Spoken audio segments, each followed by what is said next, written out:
All right, we're going to move on then to the next presenter, Kat Lanteigne. Kat is the co-founder and executive director of BloodWatch.org. Thank you. We've come a long way since I first met many of you in 2013. Graham, I have a feeling that board meetings were a bit boring before June of 2013. Unless you guys rock out in a way that I don't know. I want to say hello to everybody. I'm guessing that you guys are all Canadian Blood Services employees and work for this organization. I want to start by thanking you for doing so.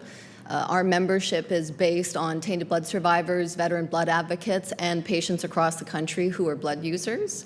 And we have very many allies across the country, and they care about you very much and what you do very much. We brought this for you today. It's the front page of the Voluntary Blood Donations Act from the bill in Alberta. What happened in Alberta when they passed the law is that all the MLAs and Premier Notley signed it, and they took a photo of it and they sent it to us and some other organizations in Alberta. So we wanted to do the same for them by thanking them. So at our benefit, we had a celebration of passing the law, supporting the law being passed, and we asked our supporters to sign it. And so it's missing a signature from Canadian Blood Services, so I'm hoping that a representative here today or anybody here that wants to sign this very significant poster is welcome to do so. The other reason that I brought it is because it has some really important signatures on it. It's signed by some very significant tainted blood families and some tainted blood advocates. It's also signed by numerous members of the law community from very different law firms in Toronto who fought very long and hard for this organization to exist and for the Creaver Inquiry and for the blood system that we have today. It's very, very meaningful display, and I hope that you do sign it before we leave. We also have a recommendation and an ask of Canadian Blood Services at these board meetings because we don't see anybody on the board of this organization that has been harmed by the blood system or that has a very deep knowledge about what this organization means. And James Krepner is missing from this board. So we would like to ask Canadian Blood Services to provide an empty chair at the board meetings for the future that is dedicated to James Krepner and a tainted blood survivor, so that presence can be in the room, perhaps when BloodWatch is not able to be there. And I now want you guys to imagine that we have thousands of pages of documentation that weren't in the Maclean's article, that are not redacted. All those black spots across those pages just fall away. And all of a sudden, a big light is shone on them. And a really big light gets shone across this room. And I want you to imagine what you think might be in those documents and what story those documents tell. This is not about Biotest AG or Mr. Jan Bolt or the PPTA or Canadian Plasma Resources.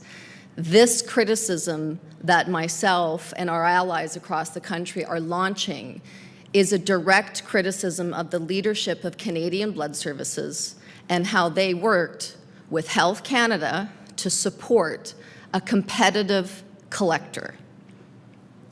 That is a fact. That is a truth that we cannot turn a blind eye to. So I'm very surprised, Ms. Yates, that you are on this board, because if I understand it correctly, you were the Assistant Deputy Health Minister and then the Deputy Health Minister at the federal government between 2009 and 2013, is that correct? So the process for Exopharma and Biotest AG and CPR and those meetings and those exchanges, your conversations with Mr. Scher about this issue would have fallen under your purview. Is that correct? It's just a yes or no. Is that correct? Why don't you finish your presentation, Kat? So I'm just going to assume that that's correct. Well, I wouldn't make that assumption if I were you, but I don't think you're here to accuse people around this table of past experiences. You're here to make a presentation to the board about issues that you're concerned about. So if you go ahead and do that, you've got a few more minutes. Thank you. So I want to focus on something that's really important for the board to understand. Canadian Blood Services put out a statement continually, and we have documents that demonstrate that that particular statement was repeated and distributed to the PTs and to the media right up until April of 2016. And the statement is, paid plasma has had no impact on voluntary systems around the world. The two systems can safely coexist. It's a fact. It wasn't true in 2013, wasn't true in 2014, or 15, or 2016. And yet this organization continued to put out that statement. So that is a problem. Canadian Blood Services is a member of the European Blood Alliance. I have consulted with Mr. Scher's counterparts around the world who manage blood systems. They were very well aware of this. We provided that documentation to Canadian Blood Services, to the provincial governments, to Health Canada, asked them to retract those statements, to take them off their websites, and yet they never did. So that is a really big governance problem, because the reality is that CBS has to be, Ms. Butt, the organization that pushes back on health ministers and governments when they have it wrong. And what's happened because of the flip-flop is that an incredulous environment has been created. We need you. We need Canadian Blood Services to be our national blood authority.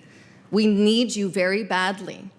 And in our view, one of the reasons why there's so much disparity now between the provinces is because you have undermined your own authority to be that body.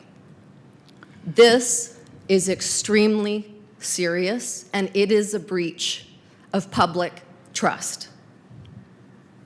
Thank you very much. Your time is up, and as you know, when people make public presentations to us, we always respond to them in writing, and so you can plan to hear from us in writing. Thank you very much.